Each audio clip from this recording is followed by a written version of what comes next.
শুল্ককে কেন্দ্র করে যুক্তরাষ্ট্র চীন সম্পর্ক দিন দিন উত্তাপ ছড়াচ্ছে। এপ্রিলের শুরুতে চীন থেকে আমদানি করা পণ্যের ওপর ৫৪% শুল্ক আরোপ করে ট্রাম্প প্রশাসন। এরপর সেই হার বেড়ে দাঁড়ায় ১৪৫%। পাল্টা জবাবে চীন শুরুতে ৩৪% শুল্ক বসিয়ে তা এক ধাপে বাড়িয়ে ১২৫% পর্যন্ত নিয়ে যায়, যার সর্বশেষ ধাপ কার্যকর হয় শনিবার।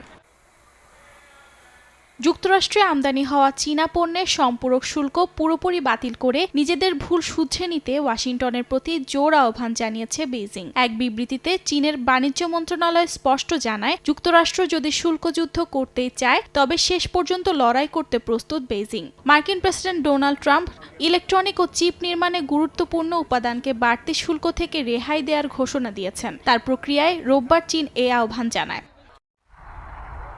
হোয়াইট হাউস বলছে, শুল্ক আরোপ একটি কৌশল। এর মাধ্যমে তারা অন্য দেশগুলোর কাছ থেকে আরও ভালো বাণিজ্য শর্ত আদায় করে নিতে চায়। প্রেসিডেন্ট ট্রাম্প বলেছেন, এই নীতি অন্যায্য বৈশ্বিক বাণিজ্য ব্যবস্থার বিরুদ্ধে এবং এর মাধ্যমে মার্কিন কর্মসংস্থান ও শিল্প কারখানা দেশে ফিরে আসবে।